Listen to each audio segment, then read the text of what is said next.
Hello ਦੋਸਤੋ, welcome ਆ ਤੁਹਾਡੇ ਆਪਣੇ ਚੈਨਲ ਪ੍ਰੀਤ ਐਜੂਕੇਸ਼ਨ ਤੇ। ਤਾਂ ਅੱਜ ਦਾ ਬੱਚੇ ਜਿਹੜਾ ਆਪਣਾ ਟੌਪਿਕ ਰਹਿਣ ਵਾਲਾ ਉਹ ਆਪਾਂ ਪੋਲਿਟੀ ਨੂੰ ਮਤਲਬ ਕਰਨਾ। ਤਾਂ ਉਹਦੇ 'ਚ ਆਪਾਂ ਭਾਰਤੀ ਸੰਵਿਧਾਨ ਯਾਨੀ ਕਿ ਇੰਡੀਅਨ ਕੌਂਸਟੀਟਿਊਸ਼ਨ ਦੇ ਬਾਰੇ ਗੱਲ ਕਰਾਂਗੇ। ਸਿਰਫ ਇੱਕ ਵੀਡੀਓ ਦੇ ਵਿੱਚ ਤੁਸੀਂ ਆਪਣੇ ਆਪ ਨੂੰ ਹੁਣ ਕੀ ਹੋ ਅਤੇ ਜਦੋਂ ਵੀਡੀਓ ਐਂਡ ਹੋਏਗੀ ਉਦੋਂ ਆਪਣੇ ਆਪ ਨੂੰ ਜੱਜ ਕਰਿਓ ਕਿ ਹੁਣ ਤੁਹਾਨੂੰ ਇਸ ਟੌਪਿਕ ਦੇ ਵਿੱਚੋਂ ਕੀ ਕੁਝ ਆਉਂਦਾ। ਤਾਂ ਬੱਚੇ ਇੱਕ ਵੀਡੀਓ ਦੇ ਵਿੱਚ ਤਕਰੀਬਨ ਤੁਸੀਂ ਆਪਾਂ ਸਿਰਫ ਕੁਝ ਕੁ ਲਿਮਟਿਡ MCQ ਕਰਾਂਗੇ ਔਰ ਉਹਨਾਂ ਦੇ ਵਿੱਚੋਂ ਜਿੰਨੇ ਇੰਪੋਰਟੈਂਟ ਫੈਕਟ ਬਣ ਸਕਦੇ ਆ ਉਹਨਾਂ ਨੂੰ ਆਪਾਂ ਸਾਰਿਆਂ ਨੂੰ ਇੱਥੇ ਡਿਸਕਸ ਕਰਾਂਗੇ। ਜਿਹੜੇ MCQ ਹੋਣਗੇ ਉਹ ਪੁਰਾਣੇ ਪੇਪਰਾਂ ਦੇ ਵਿੱਚ ਆਲਰੇਡੀ ਪੁੱਛੇ ਹੋਏ MCQ ਹੋਣਗੇ। ਜਿਹੜੇ ਬੱਚੇ ਚੈਨਲ 'ਤੇ ਨਵੇਂ ਆ, ਚੈਨਲ ਉਹਨਾਂ ਨੇ ਹਾਲੇ ਤੱਕ ਸਬਸਕ੍ਰਾਈਬ ਨਹੀਂ ਕੀਤਾ ਹੋਇਆ, ਦੈਨ ਪਲੀਜ਼ ਚੈਨਲ ਨੂੰ ਸਬਸਕ੍ਰਾਈਬ ਕਰੋ ਅਤੇ ਨਾਲ ਹੀ ਬੱਚੇ ਬੈਲ ਨੋਟੀਫਿਕੇਸ਼ਨ ਵੀ ਔਨ ਕਰ ਲਿਓ। ਔਰ ਜਿਹੜੇ ਬੱਚੇ ਵੀਡੀਓ ਨੂੰ ਲਾਈਕ ਨਹੀਂ ਕਰਦੇ ਤਾਂ ਬੱਚੇ ਇਹ ਨਹੀਂ ਕਿਹਾ ਜਾਂਦਾ ਵੀ ਪਹਿਲਾਂ ਹੀ ਲਾਈਕ ਕਰੋ, ਬਟ ਜਦੋਂ ਤੁਸੀਂ ਵੀਡੀਓ ਛੱਡ ਕੇ ਜਾਣਾ ਦੈਨ ਉਦੋਂ ਲਾਈਕ ਜ਼ਰੂਰ ਕਰਕੇ ਜਾਣਾ, ਠੀਕ ਆ। ਤਾਂ ਪਹਿਲਾ ਕੁਐਸਚਨ ਦੇਖੋ ਬੱਚੇ, ਕਾਹਦੇ ਬਾਰੇ ਗੱਲ ਆ? ਜੁਡੀਸ਼ੀਅਲ ਰਿਵਿਊ ਦੇ ਬਾਰੇ। ਤਾਂ ਹੁਣ ਤੁਹਾਨੂੰ ਇੱਥੋਂ ਕਲੀਅਰ ਹੋ ਗਿਆ ਕਿ ਜਿਹੜਾ ਆਪਾਂ ਪਹਿਲਾ ਕੁਐਸਚਨ ਚੱਕਿਆ ਜੁਡੀਸ਼ਰੀ ਦੇ ਬਾਰੇ ਆ, ਠੀਕ ਆ। ਤਾਂ ਇਹਦੇ ਵਿੱਚੋਂ ਆਪਾਂ ਦੇਖਣਾ ਵੀ ਜਿਹੜਾ ਜੁਡੀਸ਼ੀਅਲ ਰਿਵਿਊ ਆ ਅਸੀਂ ਕਿੱਥੋਂ ਅਡੋਪਟ ਕੀਤਾ ਹੋਇਆ, ਠੀਕ ਆ। ਤਾਂ ਪਹਿਲਾਂ ਮੈਂ ਤੁਹਾਨੂੰ ਇਹਦੀ ਕਰੈਕਟ ਆਪਸ਼ਨ ਦੱਸ ਦਿੰਦਾ। ਤਾਂ ਇਹਦੀ ਕਰੈਕਟ ਆਨਸਰ ਹੈਗਾ ਜਿਹੜਾ ਬੱਚੇ ਜੁਡੀਸ਼ੀਅਲ ਰਿਵਿਊ ਦਾ, ਠੀਕ ਆ, ਉਹ ਅਸੀਂ ਲਿਆ ਇਹ USA ਤੋਂ। ਤਾਂ ਇਹਦਾ ਕਰੈਕਟ ਆਪਸ਼ਨ ਕੀ ਆ? ਅਸੀਂ ਜੁਡੀਸ਼ੀਅਲ ਰਿਵਿਊ ਨੂੰ ਕਿੱਥੋਂ ਅਡੋਪਟ ਕੀਤਾ ਹੋਇਆ? USA ਤੋਂ। ਤਾਂ ਹੁਣ ਜੁਡੀਸ਼ੀਅਲ ਰਿਵਿਊ ਕਾਹਦੇ ਬੇਸ ਆ? ਪਹਿਲਾਂ ਤਾਂ ਤੁਹਾਨੂੰ ਪਤਾ ਹੋਣਾ ਚਾਹੀਦਾ ਵੀ ਇਹ ਬੇਸਡ ਕਿਹਦੇ ਆ। ਤਾਂ ਬੱਚੇ ਬੇਸਡ ਹੈਗਾ ਇਹ ਰੂਲ ਆਫ ਲਾਅ, ਕਲੀਅਰ। ਤਾਂ ਹੁਣ ਦੇਖੋ, ਪਹਿਲਾਂ ਤਾਂ ਜਿਹੜੀ ਇਹ ਚੀਜ਼ ਆ ਇਹ ਆਪਣੇ ਡਾਇਰੈਕਟਲੀ ਮੈਂਸ਼ਨ ਨਹੀਂ ਕੀਤੀ ਹੋਈ ਆਪਣੇ ਭਾਰਤ ਦੇ ਸੰਵਿਧਾਨ ਦੇ ਵਿੱਚ, ਠੀਕ ਆ, ਪਰ ਰਿਲੇਟਡ ਇਹ ਕਾਫੀ ਚੀਜ਼ਾਂ ਦੇ ਨਾਲ ਆ। ਹੁਣ ਹੁੰਦਾ ਕੀ ਹੈ ਇਹਦੇ 'ਚ ਜੁਡੀਸ਼ੀਅਲ ਰਿਵਿਊ, ਜਦੋਂ ਵੀ ਰੀ ਸ਼ਬਦ ਲੱਗ ਜਾਂਦਾ ਇਹਦਾ ਮਤਲਬ ਹੁੰਦਾ ਵੀ ਪਹਿਲਾਂ ਤੋਂ ਕੋਈ ਚੀਜ਼ ਹੈਗੀ ਆ ਬਟ ਉਹ ਚੀਜ਼ ਨੂੰ ਦੁਬਾਰਾ ਤੋਂ ਕੀਤਾ ਜਾ ਰਿਹਾ। ਜਿਵੇਂ ਹੁਣ ਪਹਿਲਾਂ ਤੋਂ ਵਿਊ ਆ ਅਤੇ ਇਸ ਤੋਂ ਬਾਅਦ ਰੀਵਿਊ ਆ, ਠੀਕ ਆ। ਤਾਂ ਪਹਿਲਾਂ ਸੁਪਰੀਮ ਕੋਰਟ ਨੇ ਕੋਈ ਵੀ ਆਪਣਾ ਫੈਸਲਾ ਦਿੱਤਾ ਹੋਇਆ ਅਤੇ ਉਹਨੂੰ ਉਹ ਦੁਬਾਰਾ ਰਿਵਿਊ ਕਰਕੇ ਉਹਨੂੰ ਬਦਲ ਸਕਦੀ ਆ, ਅਤੇ ਇਹ ਪਾਵਰ ਹੁੰਦੀ ਹੈ ਜੁਡੀਸ਼ੀਅਲ ਰਿਵਿਊ ਦੇ ਵਿੱਚ, ਕਲੀਅਰ। ਤਾਂ ਕਹਿਣ ਤੋਂ ਭਾਵ ਇਹ ਆ ਵੀ ਸੁਪਰੀਮ ਕੋਰਟ ਕੋਈ ਛੋਟੀ ਬੈਂਚ ਦੇ ਫੈਸਲੇ ਨੂੰ ਬਦਲ ਸਕਦੀ ਆ। ਮੰਨ ਲਓ ਕੋਈ ਫੈਸਲਾ ਆਇਆ, ਠੀਕ ਆ, 5 ਜੱਜਾਂ ਦੀ ਬੈਂਚ ਬੈਠੀ, ਤਾਂ ਇਸ ਤੋਂ ਬਾਅਦ ਉਹਨੇ ਜਦੋਂ ਦੁਬਾਰਾ ਉਸੇ ਕੇਸ ਦੀ ਜੱਜਮੈਂਟ ਨੂੰ ਲੈ ਕੇ 7 ਜੱਜਾਂ ਦੀ ਬੈਂਚ ਬਣੀ, ਦੈਨ ਉਹ ਇਹਦੇ ਫੈਸਲੇ ਨੂੰ ਬਦਲ ਸਕਦੀ ਆ। ਤਾਂ ਇਹ ਮਸਲਾ ਹੁੰਦਾ ਜੁਡੀਸ਼ੀਅਲ ਰਿਵਿਊ ਦੇ ਵਿੱਚ। ਇੰਨੀ ਕੁ ਚੀਜ਼ ਕਲੀਅਰ ਆ। ਪਾਰਲੀਮੈਂਟ ਦਾ ਕੋਈ ਕਾਨੂੰਨ ਆ ਉਹਨੂੰ ਵੀ ਇਹ ਕੈਂਸਲ ਕਰ ਸਕਦੀ ਆ, ਠੀਕ ਆ। ਇਸੇ ਤਰ੍ਹਾਂ ਹਾਈ ਕੋਰਟ ਹੁੰਦੀ ਆ ਜਿਹੜੀ, ਉਹ ਸਟੇਟ ਦੇ ਕਾਨੂੰਨ ਨੂੰ ਉਹ ਵੀ ਗਲਤ ਸਿੱਧ ਕਰ ਸਕਦੀ ਆ ਜੁਡੀਸ਼ੀਅਲ ਰਿਵਿਊ ਦੇ ਤਹਿਤ, ਕਲੀਅਰ। ਹੁਣ ਜੇ ਆਪਾਂ ਇਹਦੀ ਐਗਜ਼ਾਮਪਲ ਦੇਖੀਏ, ਜਿਵੇਂ ਕਿ 1967 ਦਾ ਇੱਕ ਕੇਸ ਸੀਗਾ ਜਿਹਨੂੰ ਅਸੀਂ ਕਹਿੰਦੇ ਆ ਗੋਲਖ ਨਾਥ ਕੇਸ। ਬੱਚੇ ਮੈਂ ਬਹੁਤ ਹੀ ਸੰਖੇਪ ਦੇ ਵਿੱਚ ਦੱਸੂਗਾ ਤੁਹਾਨੂੰ, ਠੀਕ ਆ, ਆਪਾਂ ਵਿਸਤਾਰ 'ਚ ਨਹੀਂ ਜਾਣਾ। ਤਾਂ 1967 ਦਾ ਇਹ ਕੇਸ ਸੀਗਾ ਅਤੇ ਇਹਦੇ 'ਚ ਕਿੰਨੇ ਜੱਜਾਂ ਦੀ ਬੈਂਚ ਸੀ? 11 ਜੱਜਾਂ ਦੀ ਬੈਂਚ ਬਣੀ ਸੀ। ਔਰ ਇਹ ਸਭ ਤੋਂ ਸੈਕਿੰਡ ਨੰਬਰ ਦੀ ਬੈਂਚ ਆ ਜਿਹੜੀ ਸਭ ਤੋਂ ਵੱਡੀ ਬੈਂਚ ਬਣੀ ਆ। ਤਾਂ ਸਭ ਤੋਂ ਵੱਡੀ 13 ਜੱਜਾਂ ਦੀ ਬੈਂਚ ਬਣੀ ਆ ਕੇਸਵਾਨੰਦ ਭਾਰਤੀ ਕੇਸ ਦੇ ਵਿੱਚ, ਠੀਕ ਆ, 1973 ਦੀ ਗੱਲ ਆ। ਤਾਂ ਇਹਦੇ 'ਚ ਕਿਹਾ ਸੀ ਵੀ ਫੰਡਾਮੈਂਟਲ ਰਾਈਟ ਦੇ ਵਿੱਚ ਆ ਜਿਹੜੀ ਤਬਦੀਲੀ ਉਹ ਨਹੀਂ ਹੋ ਸਕਦੀ, ਕਲੀਅਰ। ਚਲੋ ਹੁਣ ਆਪਾਂ ਇਹ ਕੇਸ ਦੇ ਇਹਦੇ ਨਾਲ ਕੀ ਲੈਣਾ ਦੇਣਾ। ਜਦੋਂ 1973 ਦੇ ਵਿੱਚ ਪਹੁੰਚੇ ਤਾਂ ਉਸ ਤੋਂ ਬਾਅਦ ਆਇਆ ਕੇਸਵਾਨੰਦ ਭਾਰਤੀ, ਠੀਕ ਆ, ਮਤਲਬ ਕੇਸਵਾਨੰਦ ਭਾਰਤੀ ਕੇਸ ਆ ਗਿਆ।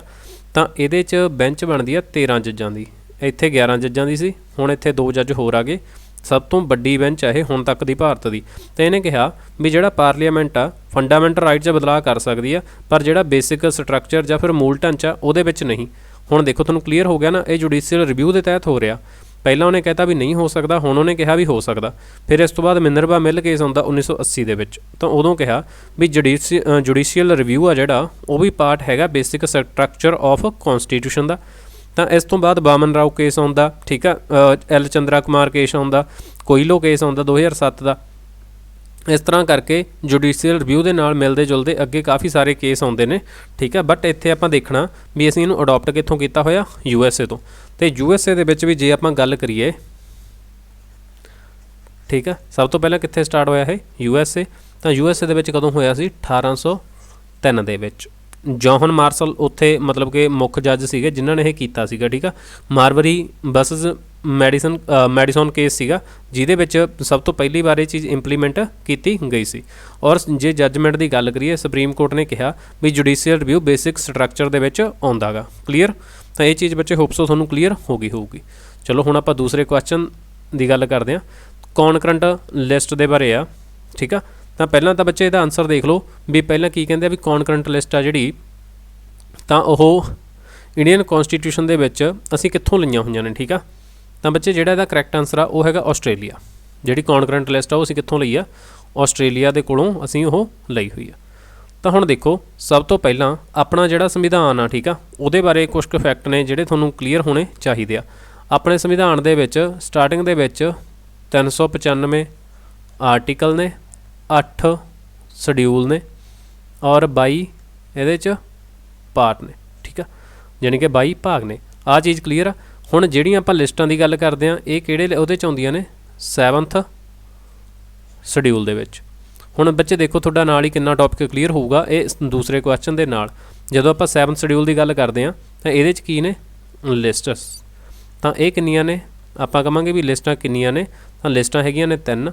ਪਹਿਲੀ ਤਾਂ ਹੈਗੀ ਆ ਸਾਰਿਆਂ ਨੂੰ ਯੂਨੀਅਨ ਲਿਸਟ, ਔਰ ਉਸ ਤੋਂ ਅਗਲੀ ਹੈਗੀ ਆ ਸਟੇਟ ਲਿਸਟ, ਦੈਨ ਅਗਲੀ ਹੈਗੀ ਆ ਕੌਨਕਰੈਂਟ, ਜਿਹੜੀ ਦੇ ਬਾਰੇ ਇਹ ਕੁਐਸਚਨ ਹੈਗਾ, ਠੀਕ ਆ। ਤਾਂ ਜਦੋਂ ਸਟਾਰਟਿੰਗ ਦੇ ਵਿੱਚ ਯੂਨੀਅਨ ਲਿਸਟ ਸੀਗੀ, ਹੁਣ ਇੱਥੇ ਮੈਂ ਲਿਖੂੰਗਾ ਵੀ ਜਿਹੜੀਆਂ ਕਰੰਟਲੀ, ਔਰ ਇੱਧਰ ਆਪਾਂ ਲਿਖਾਂਗੇ ਕਿ ਸਟਾਰਟਿੰਗ ਦੇ ਵਿੱਚ ਕੀ ਸੀ, ਠੀਕ ਆ। ਹੁਣ ਜਿਹੜਾ ਤਾਂ ਯੂਨੀਅਨ ਲਿਸਟ ਦੇ ਵਿੱਚ ਜਿਹੜੇ ਵੀ ਸਬਜੈਕਟ ਹੈਗੇ ਨੇ ਉਹਨਾਂ ਦੇ ਉੱਤੇ ਸਿਰਫ ਔਰ ਸਿਰਫ ਕਾਨੂੰਨ ਬਣਾਉਣ ਦਾ ਰਾਈਟ ਕੇਂਦਰ ਸਰਕਾਰ ਕੋਲ ਆ। ਸਟੇਟ ਲਿਸਟ ਵਾਲਿਆਂ ਦਾ ਸਟੇਟ ਗਵਰਨਮੈਂਟ ਕੋਲ ਆ। ਕੌਨਕਰੈਂਟ ਜਿਹੜੀਆਂ ਕਿ ਮਤਲਬ ਦੋਨਾਂ ਦੇ ਵਿੱਚੋਂ ਕੋਈ ਵੀ ਬਣਾ ਸਕਦਾ, ਠੀਕ ਆ, ਜਾਂ ਮਿਲ ਕੇ ਬਣਾ ਸਕਦੇ ਆ, ਚਾਹੇ ਦੋਨੋਂ ਬਣਾ ਸਕਦੇ ਆ, ਅਤੇ ਉਹ ਕੌਨਕਰੈਂਟ ਲਿਸਟ ਦੇ ਵਿੱਚ ਉਹ ਚੀਜ਼ਾਂ ਆਉਂਦੀਆਂ। ਤਾਂ ਹੁਣ ਜੇ ਯੂਨੀਅਨ ਲਿਸਟ ਦੀ ਗੱਲ ਕਰੀਏ, ਮੌਜੂਦਾ ਇਹਦੇ 'ਚ 100 ਆ, ਅਤੇ ਇਹਦੇ 'ਚ 61 ਆ, ਔਰ ਇਹਦੇ 'ਚ 52 ਆ। ਹੁਣ ਜੇ ਆਪਾਂ ਗੱਲ ਕਰੀਏ ਵੀ ਪਹਿਲਾਂ ਦੀ ਸ਼ੁਰੂ ਦੇ ਵਿੱਚ ਇਹਦੇ 'ਚ 97 ਸੀਗੇ, 3 ਇਹਦੇ 'ਚ ਇਨਕਰੀਜ਼ ਹੋ ਗਏ, ਔਰ ਇਹਦੇ 'ਚ 5 ਵੱਧ ਗਏ, ਔਰ ਇਹਦੇ 'ਚ 5 ਘਟ ਗਏ। ਤਾਂ ਕੌਨਕਰੈਂਟ 'ਚੋਂ 5 ਚੱਕ ਕੇ ਅਤੇ ਇਹਦੇ 'ਚ ਮਤਲਬ ਕਿ ਵਧਾ ਦਿੱਤੇ ਗਏ ਸੀ, ਠੀਕ ਆ। ਤਾਂ ਇਹ ਚੀਜ਼ ਨੂੰ ਬੱਚੇ ਤੁਸੀਂ ਯਾਦ ਰੱਖਣਾ। ਔਰ ਜੇ ਹੁਣ ਗੱਲ ਕਰੀਏ, ਸ਼ੁਰੂ 'ਤੇ ਕਿੰਨੇ ਸੀਗੇ, 8 ਸ਼ਡਿਊਲ ਸੀਗੇ, ਠੀਕ ਆ। ਅਤੇ ਜਿਹੜਾ ਹੁਣ 7ਵਾਂ ਸ਼ਡਿਊਲ ਆ ਅਤੇ 8ਵੇਂ ਸ਼ਡਿਊਲ ਦੀ ਗੱਲ ਕਰੀਏ ਤਾਂ ਇਹ ਕਾਹਦੇ ਨਾਲ ਰਿਲੇਟਡ ਆ, ਇਹ ਹੈਗਾ ਆਪਣਾ ਲੈਂਗੁਏਜਸ, ਜਾਣੀ ਕਿ ਭਾਸ਼ਾ ਦੇ ਨਾਲ ਰਿਲੇਟਡ ਆ।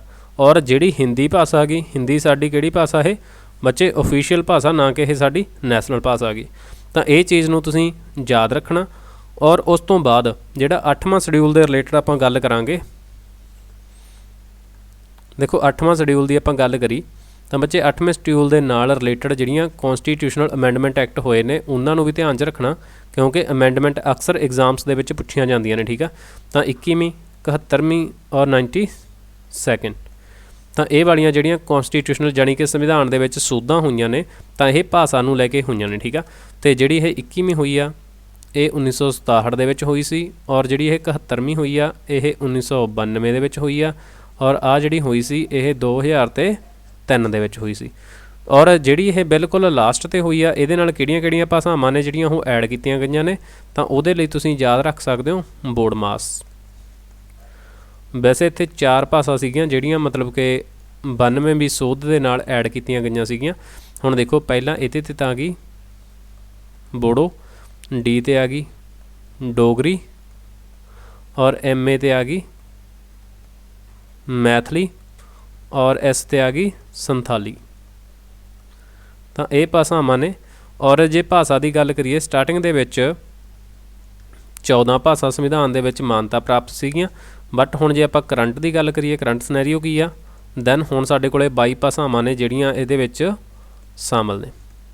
ਤਾਂ ਇਹ ਚੀਜ਼ ਬੱਚੇ ਤੁਹਾਨੂੰ ਹੋਪ ਸੋ 8ਵਾਂ ਸ਼ਡਿਊਲ ਵੀ ਕਲੀਅਰ ਹੋ ਗਿਆ ਹੋਊਗਾ, ਠੀਕ ਆ। ਜੇ ਕਿਸੇ ਨੂੰ ਬੱਚੇ ਨੂੰ ਕੋਈ ਡਾਊਟ ਬਚਦਾ ਬੱਚੇ, ਦੈਨ ਤੁਸੀਂ ਬਾਅਦ ਦੇ ਵਿੱਚ ਉਹ ਵੀ ਕਲੀਅਰ ਕਰ ਸਕਦੇ ਹੋ, ਠੀਕ ਆ। ਚਲੋ, ਤਾਂ ਹੁਣ ਆਪਾਂ ਅਗਲਾ ਕੁਐਸਚਨ ਦੇਖਦੇ ਹਾਂ। ਤਾਂ ਦੇਖੋ ਬੱਚੇ, ਇਸ ਤੋਂ ਬਾਅਦ ਆ ਗਿਆ ਫੰਡਾਮੈਂਟਲ ਡਿਊਟੀਜ਼ ਦੇ ਬਾਰੇ। ਤਾਂ ਹੁਣ ਜਿਹੜੀਆਂ ਫੰਡਾਮੈਂਟਲ ਡਿਊਟੀਜ਼ ਨੇ, ਤਾਂ ਇਹਨਾਂ ਦੇ ਬਾਰੇ ਇਹ ਕੁਐਸਚਨ ਆ, ਸੋ ਇਹਨੂੰ ਤੁਸੀਂ ਪਹਿਲਾਂ ਧਿਆਨ ਦੇ ਨਾਲ ਪੜ੍ਹਨਾ ਵੀ ਇਹ ਕਿੱਥੋਂ ਅਸੀਂ ਇਹਨੂੰ ਅਡੋਪਟ ਕੀਤਾ ਹੋਇਆ। ਤਾਂ ਬੱਚੇ ਜਿਹੜਾ ਇਹਦਾ ਕਰੈਕਟ ਆਨਸਰ ਆ ਉਹ ਹੈਗਾ ਰਸ਼ੀਅਨ ਕੌਂਸਟੀਟਿਊਸ਼ਨ, ਠੀਕ ਆ। ਤੁਹਾਨੂੰ ਆਪਸ਼ਨ ਦੇ ਵਿੱਚ ਤਾਂ ਇਸ ਤਰ੍ਹਾਂ ਵੀ ਮਿਲ ਸਕਦਾ USSR, ਕਿਉਂਕਿ ਜਦੋਂ ਅਸੀਂ ਅਡੋਪਟ ਕੀਤਾ ਹੋਇਆ ਨਾ ਉਦੋਂ ਇਹ USSR ਹੋਇਆ ਕਰਦਾ ਸੀਗਾ। ਤਾਂ ਇਹ ਚੀਜ਼ ਨੂੰ ਧਿਆਨ ਦੇ ਵਿੱਚ ਰੱਖਣਾ। ਬਸ ਇਹਦੇ ਬਾਰੇ ਕੋਈ ਜ਼ਿਆਦਾ ਫੈਕਟ ਤੁਸੀਂ ਯਾਦ ਨਹੀਂ ਕਰਨੇ, ਜਿਵੇਂ ਕਿ ਆਪਣਾ ਸੰਵਿਧਾਨ ਆਪਾਂ ਨੂੰ ਫੰਡਾਮੈਂਟਲ ਰਾਈਟ ਦਿੰਦਾ ਜਿਹੜੇ ਕਿ ਮੌਲਿਕ ਸਾਡੀਆਂ ਰਾਈਟ ਨੇ ਸਾਡੇ, ਫੰਡਾਮੈਂਟਲ ਰਾਈਟ ਦਿੰਦਾ, ਠੀਕ ਆ, ਮੌਲਿਕ ਅਧਿਕਾਰ ਨੇ। ਤਾਂ ਉਸੇ ਤਰ੍ਹਾਂ ਸਾਡੀਆਂ ਕੁਝ ਕੁ ਡਿਊਟੀਆਂ ਵੀ ਬਣਦੀਆਂ ਨੇ ਸੰਵਿਧਾਨ ਪ੍ਰਤੀ, ਦੇਸ਼ ਪ੍ਰਤੀ, ਠੀਕ ਆ, ਜਾਂ ਫਿਰ ਆਪਣੇ ਭਾਈਚਾਰੇ ਪ੍ਰਤੀ। ਤਾਂ ਉਹਨਾਂ ਨੂੰ ਕਿਹਾ ਗਿਆ ਫੰਡਾਮੈਂਟਲ ਡਿਊਟੀਜ਼। ਅਸੀਂ ਕਿੱਥੋਂ ਲਈਆਂ ਨੇ? US ਇਹਦੇ ਆਪਣਾ ਰਸ਼ੀਅਨ ਕੌਂਸਟੀਟਿਊਸ਼ਨ ਤੋਂ ਉਹ ਅਡੋਪਟ ਕੀਤੀਆਂ ਹੋਈਆਂ ਨੇ। ਤਾਂ ਕਿਹੜੀ ਅਮੈਂਡਮੈਂਟ ਨਾਲ ਹੋਈਆਂ? ਇਹਦੇ 'ਚ ਬਸ ਆਹੀ ਚੀਜ਼ ਇੰਪੋਰਟੈਂਟ ਆ, 42ਵੀਂ ਅਮੈਂਡਮੈਂਟ ਦੇ ਨਾਲ ਹੋਈਆਂ ਨੇ 1976 ਦੇ ਵਿੱਚ, ਠੀਕ ਆ। ਤਾਂ ਜਿਹੜੀ ਇਹ ਵਾਲੀ ਅਮੈਂਡਮੈਂਟ ਆ ਬੱਚੇ, ਇਹ ਬਹੁਤ ਇੰਪੋਰਟੈਂਟ ਅਮੈਂਡਮੈਂਟ ਆ। ਇਹਨੂੰ ਕਿਹਾ ਜਾਂਦਾ ਮਿਨੀ ਕੌਂਸਟੀਟਿਊਸ਼ਨ ਆਫ ਇੰਡੀਆ। ਕਿਉਂ ਕਿਹਾ ਜਾਂਦਾ? ਕਿਉਂਕਿ ਇਹ ਅਮੈਂਡਮੈਂਟ ਦੇ ਨਾਲ ਸੰਵਿਧਾਨ ਦੇ ਬਹੁਤ ਵੱਡੇ ਭਾਗ ਦੇ ਵਿੱਚ ਆ ਜਿਹੜੀ ਤਬਦੀਲੀ ਕੀਤੀ ਗਈ ਸੀਗੀ। ਇਹ ਚੀਜ਼ ਨੂੰ ਬੱਚੇ ਤੁਸੀਂ ਯਾਦ ਰੱਖਣਾ। ਔਰ ਜੇ ਆਪਾਂ ਸੰਵਿਧਾਨ ਦੀ ਗੱਲ ਕਰੀਏ ਤਾਂ 1934 ਦੇ ਵਿੱਚ MN ਰਾਏ ਨੇ ਮਤਲਬ ਵਿਚਾਰ ਰੱਖਿਆ ਸੀ ਕਿ ਆਪਾਂ ਨੂੰ ਲਿਖਤੀ ਰੂਪ ਦੇ ਵਿੱਚ ਇੱਕ ਆਪਣਾ ਸੰਵਿਧਾਨ ਹੋਣਾ ਚਾਹੀਦਾ। ਦੈਨ 1935 ਦੇ ਵਿੱਚ ਇੰਡੀਅਨ ਨੈਸ਼ਨਲ ਕਾਂਗਰਸ ਨੇ ਇਹ ਆਪਣਾ ਮਤਲਬ ਕਿ ਓਫੀਸ਼ੀਅਲ ਏਜੰਡਾ ਮੰਨ ਲਿਆ ਸੀ ਕਿ ਸਾਡੇ ਕੋਲ ਹੋਣਾ ਚਾਹੀਦਾ, ਠੀਕ ਆ। ਔਰ ਸਾਡਾ ਸੰਵਿਧਾਨ ਬੱਚੇ ਰਿਟਨ ਆ, ਪ੍ਰਿੰਟਡ ਨਹੀਂ ਹੈਗਾ। ਇਹ ਚੀਜ਼ ਨੂੰ ਵੀ ਤੁਸੀਂ ਯਾਦ ਰੱਖਣਾ। ਕੁਝ ਕੁ ਫੈਕਟ ਆ, ਵੈਸੇ ਤਾਂ ਆਪਾਂ ਕੌਂਸਟੀਟਿਊਸ਼ਨ ਦੇ ਇੰਪੋਰਟੈਂਟ ਜਿਹੜੇ ਫੈਕਟ ਨੇ ਉਹਦੇ ਬਾਰੇ ਅਲੱਗ ਤੋਂ ਵੀਡੀਓ ਬਣਾਵਾਂਗੇ। ਇਹ ਤੁਹਾਡੀ ਰਲਮੀ ਮਿਲਮੀ ਵੀਡੀਓ ਆ ਤਾਂ ਜੋ ਤੁਸੀਂ ਬੋਰ ਨਾ ਹੋਵੋ। ਤਾਂ ਆਪਾਂ ਸਾਰੇ ਕਨਸੈਪਟ ਵਿੱਚੇ ਲੈ ਲਏ ਨੇ, ਠੀਕ ਆ। ਤਾਂ ਬੱਚੇ ਇਸ ਤੋਂ ਬਾਅਦ ਇਹਦੇ 'ਚ ਇੱਕ ਕੁਐਸਚਨ ਹੋਰ ਪੁੱਛਿਆ ਜਾਂਦਾ ਵੀ ਉਹ ਕਿਹੜੀ ਕਮੇਟੀ ਸੀ ਕਿ ਜਿਹਨੇ ਸਿਫਾਰਸ਼ ਕੀਤੀ ਸੀ, ਰਿਕਮੈਂਡੇਸ਼ਨ ਦਿੱਤੀ ਸੀ ਵੀ ਸਾਨੂੰ ਜਿਹੜੀਆਂ ਫੰਡਾਮੈਂਟਲ ਡਿਊਟੀਜ਼ ਆ ਉਹ ਐਡ ਕਰਨੀਆਂ ਚਾਹੀਦੀਆਂ। ਤਾਂ ਇਹਦੇ 'ਚ ਤੁਸੀਂ ਨਾਮ ਲਾਓਗੇ ਸਵਰਨ ਸਿੰਘ ਕਮੇਟੀ, ਠੀਕ ਆ। ਤਾਂ ਕਿਹੜੀ ਕਮੇਟੀ ਸੀ ਇਹ? ਸਵਰਨ ਸਿੰਘ ਕਮੇਟੀ, ਜਿਹਨੇ ਸਿਫਾਰਸ਼ ਕੀਤੀ ਸੀ। ਤਾਂ ਇਹਦੇ ਨਾਲ ਹੀ ਦੇਖੋ DPSP, directive principal state policy. ਤਾਂ ਅਸੀਂ ਕਿੱਥੋਂ ਅਡੋਪਟ ਕੀਤੇ ਹੋਏ ਆ? ਇਹ ਅਸੀਂ ਕੀਤੇ ਨੇ ਆਇਰਲੈਂਡ ਤੋਂ। ਔਰ ਜੇ ਅਸੀਂ ਗੱਲ ਕਰੀਏ ਫੰਡਾਮੈਂਟਲ ਰਾਈਟਸ ਦੀ, ਜਾਣੀ ਕਿ ਸਾਡੇ ਜਿਹੜੇ ਮੌਲਿਕ ਅਧਿਕਾਰ ਨੇ, ਇਹ ਅਸੀਂ ਕਿੱਥੋਂ ਲਏ ਨੇ? USA ਤੋਂ। ਔਰ ਉਸ ਤੋਂ ਬਾਅਦ ਜੇ ਆਪਾਂ ਗੱਲ ਕਰੀਏ ਕੌਨਕਰੰਟ ਲਿਸਟ ਦੀ, ਤੇ ਉਹ ਤੁਹਾਨੂੰ ਹੁਣ ਲਾਸਟ ਕੁਐਸਚਨ ਤੁਸੀਂ ਕਰਕੇ ਹਟੇ ਹੋ, ਉਹ ਅਸੀਂ ਅਡੋਪਟ ਕੀਤਾ ਹੋਇਆ ਆਸਟ੍ਰੇਲੀਆ ਤੋਂ, ਠੀਕ ਆ। ਤੇ ਜੇ ਅਸੀਂ ਗੱਲ ਕਰੀਏ ਰੂਲ ਆਫ ਲਾ ਦੀ, ਤਾਂ ਇਹ ਅਸੀਂ ਕਿੱਥੋਂ ਲਿਆ ਹੋਇਆ? ਇੰਗਲੈਂਡ ਤੋਂ। ਔਰ ਅਗਰ ਅਸੀਂ ਗੱਲ ਕਰੀਏ ਕੈਬਨਿਟ ਗਵਰਨਮੈਂਟ ਦੀ, ਉਹ ਅਸੀਂ ਲਈ ਆ ਬ੍ਰਿਟਿਸ਼ ਕੌਂਸਟੀਟਿਊਸ਼ਨ ਤੋਂ। ਤਾਂ ਬੱਚੇ ਹੋਪ ਸੋ ਤੁਹਾਨੂੰ ਇੰਨੀਆਂ ਕੁ ਚੀਜ਼ਾਂ ਇਹ ਕੁਐਸਚਨ ਦੇ ਨਾਲ ਕਲੀਅਰ ਹੋਣਗੀਆਂ। ਤਾਂ ਇਹਦੇ 'ਚ ਕਈ ਬੱਚੇ ਕਨਫਿਊਜ਼ ਹੋ ਜਾਂਦੇ ਆ ਵੀ ਫੰਡਾਮੈਂਟਲ ਡਿਊਟੀ ਅਤੇ ਰਾਈਟ ਦੇ ਵਿਚਕਾਰ ਡਿਫਰੈਂਸ ਕੀ ਆ। ਦੇਖੋ ਬੱਚੇ, ਪਹਿਲੀ ਗੱਲ ਤਾਂ ਇਹ ਆ ਵੀ ਜਿਹੜੀਆਂ ਫੰਡਾਮੈਂਟਲ ਡਿਊਟੀਜ਼ ਨੇ ਇਹ ਓਰੀਜਨਲ ਕੌਂਸਟੀਟਿਊਸ਼ਨ ਦੇ ਵਿੱਚ ਸਾਡੇ ਸ਼ਾਮਲ ਨਹੀਂ ਸੀਗੀਆਂ, ਠੀਕ ਆ। ਔਰ ਦੂਸਰੀ ਗੱਲ, ਜੇ ਅਸੀਂ ਫੰਡਾਮੈਂਟਲ ਡਿਊਟੀਜ਼ ਦੀ ਗੱਲ ਕਰਦੇ ਹਾਂ ਦੈਨ ਇਹ ਨਾਟ ਜਸਟਿਸਏਬਲ ਨੇ, ਠੀਕ ਆ। ਤਾਂ ਇਹ ਚੀਜ਼ ਨੂੰ ਧਿਆਨ 'ਚ ਰੱਖਣਾ। ਔਰ ਨਾ ਹੀ ਇਹ ਬਾਉਂਡਡ ਨੇ। ਤਾਂ ਇਹ ਦੋਨੋਂ ਚੀਜ਼ਾਂ ਤੁਸੀਂ ਧਿਆਨ 'ਚ ਰੱਖਣੀਆਂ। ਸੋਰਸ ਇਹਦਾ USSR ਆ। ਔਰ ਜੇ ਅਜੇ ਆਪਾਂ ਨੂੰ ਇਹਦਾ ਆਰਟੀਕਲ ਕਿੰਨਾ ਗਾ, ਤਾਂ ਆਰਟੀਕਲ ਇਹ 51A ਦੇ ਵਿੱਚ ਨੇ। ਔਰ ਜੇ ਤੁਹਾਨੂੰ ਆ ਜਾਏ ਸੰਵਿਧਾਨ ਦੇ ਇਹ ਭਾਗ 91 ਦੇ ਵਿੱਚ ਆ, ਤਾਂ ਭਾਗ 4 A ਦੇ ਵਿੱਚ ਆ, ਠੀਕ ਆ। ਤਾਂ ਆਹ ਚੀਜ਼ ਦਾ ਤੁਸੀਂ ਇੰਨੀ ਕੁ ਬੇਸ ਇਹਦੇ ਲਈ ਯਾਦ ਰੱਖਣੀ ਆ। ਕਲੀਅਰ? ਤਾਂ ਜਿਹੜੀ ਇਹ ਸੀਗੀ ਬੱਚੇ 42ਵੀਂ, ਆਪਾਂ ਕਿਹਾ ਵੀ 42ਵੀਂ ਕੌਂਸਟੀਟਿਊਸ਼ਨਲ ਅਮੈਂਡਮੈਂਟ ਐਕਟ ਹੋਇਆ ਸੀ 1976 ਦੇ ਵਿੱਚ। ਤਾਂ ਇਹਦੇ ਨਾਲ ਸਿਰਫ 10 ਫੰਡਾਮੈਂਟਲ ਡਿਊਟੀਜ਼ ਐਡ ਕੀਤੀਆਂ ਗਈਆਂ ਸੀਗੀਆਂ।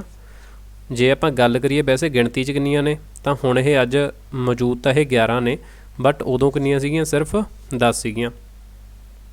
ਆਹ ਚੀਜ਼ ਕਲੀਅਰ ਆ। ਫਿਰ ਇਸ ਤੋਂ ਬਾਅਦ ਇੱਕ ਨਵੀਂ ਅਮੈਂਡਮੈਂਟ ਹੁੰਦੀ ਹੈ ਇਹਦੇ 'ਚ 86 ਨੰਬਰ ਦੀ 2002 ਦੇ ਵਿੱਚ। ਤਾਂ ਇਹਦੇ ਨਾਲ ਇੱਕ ਹੋਰ ਐਡ ਕੀਤੀ ਗਈ ਸੀਗੀ। ਤਾਂ ਇਹ ਸੈਪਰੇਟ ਪੁਆਇੰਟ ਆ ਬੱਚੇ, ਇਹਨੂੰ ਥੋੜ੍ਹਾ ਜਿਹਾ ਐਡ ਕਰਕੇ ਲਿਖ ਲਿਓ ਤੁਸੀਂ, ਠੀਕ ਆ। ਤਾਂ ਉਹਦਾ ਨੰਬਰ ਐਵੇਂ ABC 'ਚ ਨੰਬਰ ਨੇ ਇਹ ABC ਸੋ ਔਨ। ਤਾਂ ਜਿਹੜੀ K ਸੀਗੀ ਇਹ ਬਾਅਦ ਦੇ ਵਿੱਚ ਐਡ ਕੀਤੀ ਗਈ ਸੀਗੀ। ਤਾਂ ਇਹਦੇ 'ਚ ਇਹ ਸੀਗਾ ਵੀ ਮਾਤਾ ਪਿਤਾ ਨੇ ਜਿਹੜੇ, ਤਾਂ 6 ਤੋਂ 14 ਸਾਲ ਤੱਕ ਦੇ ਬੱਚਿਆਂ ਨੂੰ ਉਹ ਜ਼ਰੂਰ ਪੜ੍ਹਾਉਣਗੇ, ਠੀਕ ਆ। ਅਤੇ ਜਿਹੜੀ ਸਵਰਨ ਸਿੰਘ ਕਮੇਟੀ ਨੇ ਸਿਫਾਰਸ਼ ਕੀਤੀ ਸੀ, ਉਹ ਕਮੇਟੀ ਦੇ ਵਿੱਚ 12 ਮੈਂਬਰ ਸੀਗੇ। ਸਵਰਨ ਸਿੰਘ ਉਹਦੇ ਚੇਅਰਪਰਸਨ ਸੀਗੇ, ਠੀਕ ਆ। ਤਾਂ ਬੱਚੇ ਇਹ ਚੀਜ਼ ਨੂੰ ਵੀ ਤੁਸੀਂ ਧਿਆਨ ਦੇ ਵਿੱਚ ਰੱਖਣਾ, ਠੀਕ ਆ। ਬਾਕੀ ਬਰਮਾ ਕਮੇਟੀ ਆ ਜਿਹੜੀ, ਉਹ ਵੀ ਇਹਦੇ ਨਾਲ ਹੀ ਰਿਲੇਟਡ ਆ। ਕਲੀਅਰ? ਚਲੋ, ਇਹ ਚੀਜ਼ ਤਾਂ ਹੋਪਸੋ ਤੁਹਾਨੂੰ ਕਲੀਅਰ ਹੋ ਗਈ ਹੋਊਗੀ। ਤਾਂ ਹੁਣ ਇਹਦੇ ਨਾਲ ਹੀ ਆਪਾਂ ਕੌਂਸਟੀਟਿਊਸ਼ਨ ਦੇ ਬਾਰੇ ਕੁਛ ਕੁ ਫੈਕਟ ਨੇ ਜਿਹੜੇ ਇੱਥੇ ਹੋਰ ਕਲੀਅਰ ਕਰ ਲੈਂਦੇ ਹਾਂ। ਅਤੇ ਆਪਣੇ ਸੰਵਿਧਾਨ ਦੇ ਵਿੱਚ ਇੱਕ ਹੈ ਪ੍ਰੈਂਬਲ। ਵੈਸੇ ਤਾਂ ਪ੍ਰੈਂਬਲ ਆਪਣੇ ਆਪ 'ਚ ਪੂਰਾ ਟੌਪਿਕ ਇੱਕ ਲੰਬਾ। ਤਾਂ ਇਹਦਾ ਅਸੀਂ ਆਈਡੀਆ ਕਿੱਥੋਂ ਬੋਰੋ ਕੀਤਾ? USA ਤੋਂ। ਔਰ ਜੇ ਇਹਦੀ ਗੱਲ ਆ ਜੇ ਲੈਂਗੁਏਜ ਦੀ, ਔਰ ਇਹਦੀ ਲੈਂਗੁਏਜ ਕਿਹੜੀ ਆ? ਆਸਟ੍ਰੇਲੀਅਨ। ਤਾਂ ਅਸੀਂ ਲੈਂਗੁਏਜ ਇਹਦੀ ਕਿਹੜੀ ਆ? ਆਸਟ੍ਰੇਲੀਅਨ ਆ। ਤੇ ਇਹਦਾ ਆਈਡੀਆ ਅਸੀਂ ਕਿੱਥੋਂ ਬੋਰੋ ਕੀਤਾ ਹੋਇਆ USA ਤੋਂ। ਤਾਂ ਪ੍ਰੈਂਬਲ ਬਾਰੇ ਇਹ ਚੀਜ਼ ਕਲੀਅਰ ਆ। ਤੇ ਜਿਹੜਾ ਅਸੀਂ ਲਿਖਦੇ ਹਾਂ a union of states in the Indian constitution, ਠੀਕ ਆ, ਉਹ ਅਸੀਂ ਕਿੱਥੋਂ ਲਿਆ? British North America act 1867, British North America act 1867 ਦਾ ਜਿਹੜਾ ਉਹਦੇ ਤੋਂ ਅਸੀਂ ਲਿਆ ਹੋਇਆ। ਬਾਕੀ ਜੇ ਆਪਾਂ ਦੇਖੀਏ ਵੀ ਭਾਰਤ ਦੇ ਪੋਲੀਟੀਕਲ ਸਿਸਟਮ ਦੇ ਵਿੱਚ ਸਭ ਤੋਂ ਸੁਪਰੀਮ ਕੀ ਆ, ਉਹੀ ਹੈ ਸਾਡਾ ਸੰਵਿਧਾਨ ਯਾਨੀ ਕਿ ਇੰਡੀਅਨ ਕੌਂਸਟੀਟਿਊਸ਼ਨ, ਠੀਕ ਆ। ਤੇ ਜਿਹੜਾ ਜੁਡੀਸ਼ੀਅਲ ਰਿਵਿਊ ਦਾ ਕੰਸੈਪਟ ਸੀ ਉਹ ਆਪਾਂ ਦੇਖ ਲਿਆ ਵੀ ਅਸੀਂ USA ਤੋਂ ਲਿਆ ਹੋਇਆ, ਔਰ ਇਹਦੀ ਪਾਵਰ ਸੁਪਰੀਮ ਕੋਰਟ ਤੇ ਹਾਈ ਕੋਰਟ ਦੋਨਾਂ ਕੋਲ ਦੇ ਹੈਗੀ ਆ। ਜੇ ਬੇਸਿਕ ਸਟਰਕਚਰ ਦੇ ਵਿੱਚ 20 ਆ ਭਾਰਤ ਦੇ ਸੰਵਿਧਾਨ ਦੇ, ਔਰ ਇਹਦਾ ਸਕੋਪ ਆ ਜਿਹੜਾ ਇੰਡੀਆ ਦੇ ਵਿੱਚ ਤਾਂ ਸਿਰਫ ਲਿਮਟਡ ਆ। ਉਸ ਤੋਂ ਬਾਅਦ ਜੇ ਅਸੀਂ ਗੱਲ ਕਰੀਏ ਫੈਡਰਲ ਸਿਸਟਮ ਦੀ, ਤਾਂ ਇਹ ਅਸੀਂ ਕਿੱਥੋਂ ਲਿਆ? ਕੈਨੇਡਾ ਤੋਂ, ਠੀਕ ਆ। ਤਾਂ ਫੈਡਰਲ ਸਿਸਟਮ ਅਸੀਂ ਕਿੱਥੋਂ ਅਡੋਪਟ ਕੀਤਾ? ਕੈਨੇਡਾ ਤੋਂ। ਕੌਨਕਰੈਂਟ ਲਿਸਟ 7ਵੇਂ ਸ਼ਡਿਊਲ 'ਚ ਆਸਟ੍ਰੇਲੀਆ ਤੋਂ ਲਈ ਆ। ਜੇ ਹੁਣ ਅਸੀਂ ਗੱਲ ਕਰੀਏ DPSP ਦੀ, ਤਾਂ ਬੱਚੇ ਆਇਰਲੈਂਡ ਤੋਂ, ਇਹ ਮੈਂ ਤੁਹਾਨੂੰ ਪਹਿਲਾਂ ਹੀ ਦੱਸ ਚੁੱਕਿਆ, ਠੀਕ ਆ। ਜੇ ਹੁਣ ਆਪਾਂ ਗੱਲ ਕਰੀਏ ਵੀ ਰਾਜ ਸਭਾ ਦੇ ਵਿੱਚ ਟੈਲੈਂਟ ਜਾਂ ਐਕਸਪੀਰੀਅੰਸ ਆਧਾਰ 'ਤੇ ਜੋ ਮਤਲਬ ਉਹਦੇ 'ਚ ਸੀਟਾਂ ਰਿਜ਼ਰਵ ਹੁੰਦੀਆਂ ਨੇ, ਤਾਂ ਉਹ ਕਿੱਥੋਂ ਲਈਆਂ ਨੇ ਅਸੀਂ? ਆਇਰਸ ਰਿਪਬਲਿਕ ਤੋਂ। ਫੰਡਾਮੈਂਟਲ ਰਾਈਟ ਅਸੀਂ USA ਤੋਂ ਲਏ ਆ। ਸਾਡਾ ਜਿਹੜਾ ਪਾਰਲੀਆਮੈਂਟਰੀ ਸਿਸਟਮ ਆ, ਪਾਰਲੀਮੈਂਟ ਦਾ ਜਿਹੜਾ ਵੀ ਸਿਸਟਮ ਆ ਸਾਡਾ, ਠੀਕ ਆ, ਤੇ ਉਹ ਅਸੀਂ ਕਿੱਥੋਂ ਲਿਆ? ਗ੍ਰੇਟ ਬ੍ਰਿਟੇਨ ਤੋਂ ਲਿਆ। ਔਰ ਜਿਹੜੀਆਂ ਸਾਡੀਆਂ ਐਮਰਜੈਂਸੀ ਪ੍ਰੋਵੀਜ਼ਨ ਨੇ, ਐਮਰਜੈਂਸੀ ਪ੍ਰੋਵੀਜ਼ਨ ਨੇ ਸਾਡੇ, ਉਹ ਅਸੀਂ ਕਿੱਥੋਂ ਲਏ ਨੇ? ਜਰਮਨੀ ਤੋਂ। ਤੇ ਜਿਹੜੀ ਕੈਬੀਨੇਟ ਗਵਰਨਮੈਂਟ ਆ ਉਹ ਅਸੀਂ ਬ੍ਰਿਟਿਸ਼ ਕੌਂਸਟੀਟਿਊਸ਼ਨ ਤੋਂ ਲਈ ਆ। ਔਰ ਜਿਹੜਾ ਯੂਨੀਅਨ ਔਰ ਸਟੇਟ ਦੇ ਰਿਲੇਸ਼ਨ ਨੇ, ਯੂਨੀਅਨ ਔਰ ਸਟੇਟ ਦੇ ਰਿਲੇਸ਼ਨ ਨੇ, ਉਹ ਅਸੀਂ ਕਿੱਥੋਂ ਲਏ ਨੇ? ਉਹ ਵੀ ਕੈਨੇਡਾ ਤੋਂ ਲਏ ਨੇ, ਠੀਕ ਆ। ਤਾਂ ਬੱਚੇ ਇੰਪੋਰਟੈਂਟ ਨੇ ਜਿਹੜੇ ਮੈਂ ਤੁਹਾਨੂੰ ਦੱਸ ਰਿਹਾ, ਤਾਂ ਇਹ ਸੋਰਸ ਆਪਣੇ ਕੌਂਸਟੀਟਿਊਸ਼ਨ ਦੇ। ਤਾਂ ਜਿਹੜਾ ਰੂਲ ਆਫ ਲਾਅ ਆ, ਰੂਲ ਆਫ ਲਾਅ ਕਿੱਥੋਂ ਲਿਆ ਸੀ? ਇਹ ਲਿਆ ਇੰਗਲੈਂਡ ਤੋਂ। ਔਰ ਪ੍ਰੋਸੀਜਰ ਇਸਟੈਬਲਿਸ਼ਡ ਬਾਈ ਲਾਅ, ਇਹ ਅਸੀਂ ਲਿਆ ਜਾਪਾਨ ਤੋਂ। ਔਰ ਜਿਹੜਾ ਵੀ ਆ ਰਿਜ਼ਰਵ ਕਰਦੇ ਹਾਂ ਆਪਾਂ ਬਿੱਲ ਗਵਰਨਰ ਨੇ ਰਾਸ਼ਟਰਪਤੀ ਦੇ ਲਈ, ਉਹ ਵੀ ਅਸੀਂ ਕੈਨੇਡਾ ਤੋਂ ਲਿਆ ਹੋਇਆ। ਔਰ ਫੰਡਾਮੈਂਟਲ ਡਿਊਟੀਜ਼ ਅਸੀਂ ਰਸ਼ੀਅਨ ਕੌਂਸਟੀਟਿਊਸ਼ਨ ਤੋਂ ਲਈਆਂ ਹੋਈਆਂ ਨੇ। ਤਾਂ ਇਹ ਬੱਚੇ ਕੁਛ ਕੁ ਇੰਪੋਰਟੈਂਟ ਸੀਗੀਆਂ ਜਿਹੜੀਆਂ ਚੀਜ਼ਾਂ, ਤਾਂ ਜਿਹੜੀਆਂ ਤੁਹਾਨੂੰ ਪਤਾ ਹੋਣੀਆਂ ਜ਼ਰੂਰੀ ਆ, ਠੀਕ ਆ। ਨਾਲ ਹੀ ਇੱਥੇ ਚਲੋ ਦੇਖ ਲਓ ਆਪਣਾ ਨੈਸ਼ਨਲ ਫਲੈਗ ਦੇ ਬਾਰੇ ਆਪਾਂ ਗੱਲ ਕਰ ਲੈਂਦੇ ਹਾਂ। ਆਪਣਾ ਨੈਸ਼ਨਲ ਫਲੈਗ ਤਾਂ ਕਦੋਂ? 23 ਜੂਨ 1947 ਨੂੰ, ਠੀਕ ਆ। ਐਡ ਹੌਕ ਕਮੇਟੀ ਬਣੀ ਸੀ ਇਹਦੇ ਲਈ, ਤੇ ਉਹਦੇ ਮੈਂਬਰ ਸੀਗੇ ਡਾਕਟਰ ਰਜਿੰਦਰ ਪ੍ਰਸਾਦ ਚੇਅਰਮੈਨ ਸੀਗੇ, ਅਬੁਲ ਕਲਾਮ ਆਜ਼ਾਦ, ਸਰੋਜਨੀ ਨਾਇਡੂ ਸੀ, ਰਾਜਗੋਪਾਲਚਾਰੀ, ਕੇ ਮੁੰਸੀ, ਡਾਕਟਰ BR ਅੰਬੇਦਕਰ ਜੀ, ਠੀਕ ਆ। ਤਾਂ ਇਹ ਚੀਜ਼ ਵੀ ਬੱਚੇ ਧਿਆਨ 'ਚ ਰੱਖਣੀ ਆ। ਬਾਕੀ ਕਮੇਟੀਆਂ ਨੇ ਜਿਹੜੀਆਂ ਉਹ ਆਪਾਂ ਕਿਸੇ ਅਗਲੀ ਵੀਡੀਓ ਦੇ ਵਿੱਚ ਗੱਲ ਕਰ ਲਾਂਗੇ, ਠੀਕ ਆ। ਤਾਂ ਅਗਲਾ ਕੁਐਸਚਨ ਦੇਖਦੇ ਹਾਂ। ਹੋਪਸੋ ਤੁਹਾਨੂੰ ਇੰਨਾ ਕੁ ਕਲੀਅਰ ਹੋ ਗਿਆ ਹੋਊਗਾ। ਇੰਡੀਅਨ ਕੌਂਸਟੀਟਿਊਸ਼ਨ ਹੈਜ਼, ਹੁਣ ਇੱਥੇ ਗੱਲ ਆ ਗਈ ਬੱਚੇ ਸ਼ਡਿਊਲ ਦੀ, ਠੀਕ ਆ। ਤਾਂ ਜਿਹੜਾ ਭਾਰਤ ਦਾ ਆਪਣਾ ਸੰਵਿਧਾਨ ਆ, ਤਾਂ ਇਹਦੇ ਵਿੱਚ ਕਿੰਨੇ ਸ਼ਡਿਊਲ ਨੇ? ਦੇਖੋ ਹੁਣ ਤਾਂ ਇਹਦੇ 'ਚ ਪੁੱਛੇ ਗਏ ਆ ਤਾਂ 12 ਸ਼ਡਿਊਲ ਆਪਾਂ ਲਾਵਾਂਗੇ, ਠੀਕ ਆ। ਤਾਂ ਇਹ ਚੀਜ਼ ਨੂੰ ਵੀ ਤੁਸੀਂ ਧਿਆਨ ਦੇ ਵਿੱਚ ਰੱਖਣਾ। ਸ਼ਡਿਊਲ ਦਾ ਮਤਲਬ ਹੁੰਦਾ ਬੱਚੇ ਅਨੁਸੂਚੀਆਂ। ਸਟਾਰਟਿੰਗ ਦੇ ਵਿੱਚ ਕਿੰਨੀਆਂ ਸੀਗੀਆਂ? 8, ਬਟ ਹੁਣ ਕਰੰਟਲੀ ਕਿੰਨੀਆਂ ਨੇ? 12। ਇਹਦਾ ਮਤਲਬ 4 ਨਵੀਆਂ ਐਡ ਹੋਈਆਂ ਨੇ ਨਾ। ਤਾਂ ਹੁਣ ਜਿਹੜੀ 9ਵੇਂ ਨੰਬਰ ਦੀ ਐਡ ਹੋਈ ਸੀ, ਇੱਥੇ ਮੈਂ ਅਮੈਂਡਮੈਂਟ ਲਿਖੂੰਗਾ ਵੀ ਕਿਹੜੀ ਹੋਈ ਆ। ਤਾਂ ਇਹ ਹੋਈ ਸੀ ਜਮਾ ਫਸਟ, ਕਦੋਂ ਹੋਈ ਸੀ? 1951 ਦੇ ਵਿੱਚ। ਕਾਹਦੇ ਲਈ ਸੀ ਇਹ? ਲੈਂਡ ਟੈਨਿਓਰ ਨੂੰ ਲਾ ਲਓ, ਲੈਂਡ ਟੈਕਸ ਨੂੰ ਲੈ ਕੇ ਲਾ ਲਓ, ਜਾਂ ਫਿਰ ਰੇਲਵੇ ਦੇ ਲਈ, ਮਤਲਬ ਇਹਨਾਂ ਨੇ ਜ਼ਮੀਨ ਅਕਵਾਇਰ ਕਰਨੀ ਸੀ ਸਰਕਾਰ ਨੇ। ਤਾਂ ਉਦੋਂ ਕਰਕੇ ਫਿਰ ਅਮੈਂਡਮੈਂਟ 9ਵਾਂ ਭਾਗ ਜੋੜਤਾ ਵੀ ਜਿਹੜਾ ਵੀ ਕੁਛ ਇਹਦੇ ਵਿੱਚ ਪਾ ਦੇਣਗੇ ਤਾਂ ਉਹ ਮਤਲਬ ਸੁਪਰੀਮ ਕੋਰਟ ਦੇ ਦਾਇਰੇ ਤੋਂ ਬਾਹਰ ਹੋਊਗਾ। ਤਾਂ ਕਰਕੇ ਇਹਨਾਂ ਨੇ ਇੱਕ 9ਵਾਂ ਸ਼ਡਿਊਲ ਹੀ ਰੱਖਤਾ ਸੀ, ਠੀਕ ਆ। ਉਸ ਤੋਂ ਬਾਅਦ ਇੱਕ ਨਵਾਂ ਐਡ ਕੀਤਾ 10ਵੇਂ ਨੰਬਰ ਦਾ। ਤਾਂ ਇਹ ਕਿਹੜੀ ਅਮੈਂਡਮੈਂਟ ਦੇ ਨਾਲ ਹੋਇਆ ਸੀ? 50 ਤੇ 2 52ਵੀਂ ਨੰਬਰ ਦੀ ਅਮੈਂਡਮੈਂਟ ਐਕਟ ਹੋਈ ਸੀ 1985 ਦੇ ਵਿੱਚ। ਇਹਦੇ 'ਚ ਕੀ ਆ? ਇਹਦੇ 'ਚ ਹੈਗਾ ਐਂਟੀ ਡਿਫੈਕਸ਼ਨ ਲਾਅ। ਮਤਲਬ ਜੇ 2/3 ਹਿੱਸੇ ਤੋਂ ਘੱਟ ਮੈਂਬਰ ਕੋਈ ਵੀ ਪਾਰਟੀ ਛੱਡ ਕੇ ਜਾਂਦਾ, ਇੱਕ ਅੱਧਾ ਮੈਂਬਰ ਕਿਸੇ ਵੀ ਪਾਰਟੀ ਨੂੰ ਛੱਡ ਕੇ ਕਿਸੇ ਦੂਸਰੀ ਪਾਰਟੀ ਦੇ ਵਿੱਚ ਜਾਂਦਾ, ਤਾਂ ਇਹਨੂੰ ਕਹਿੰਦੇ ਜਾਣੀ ਕਿ ਦਲ ਬਦਲੂ ਆਪਾਂ ਕਹਿੰਦੇ ਹਾਂ ਜਿਵੇਂ। ਤਾਂ ਉਹ ਦਲ ਬਦਲੂ ਵਾਲਾ ਕਾਨੂੰਨ ਆ ਇਹ, ਠੀਕ ਆ। ਤਾਂ ਉਹ ਲੱਗਦਾ।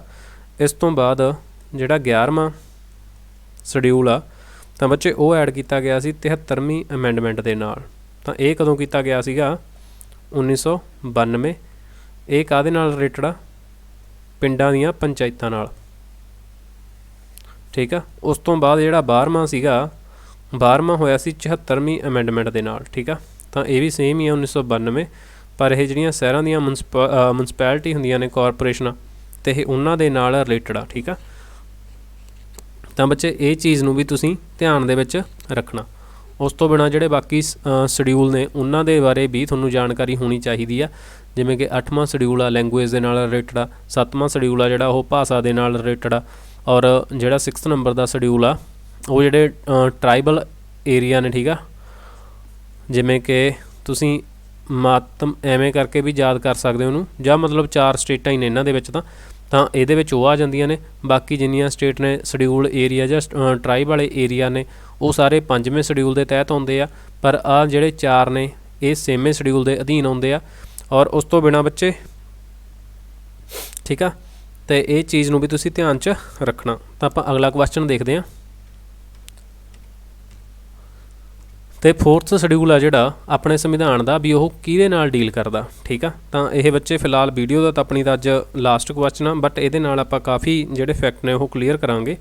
तो ये जिहड़ा 4था शेड्यूल आ वो allocation of seats for the council of states, ठीक है। जानी कि जिहड़े राज्य सभा कह लो तुसीं, तां उन्नियां सीट्स ने जिहड़ियां उन्हां नूं लैके ये चीज़ डील करती है। हुण देखो सब तो जिहड़ा फर्स्ट शेड्यूल आ उहदे च की आ, लिस्टां ने स्टेट्स दियां, ठीक है, स्टेट की लिस्ट है ये।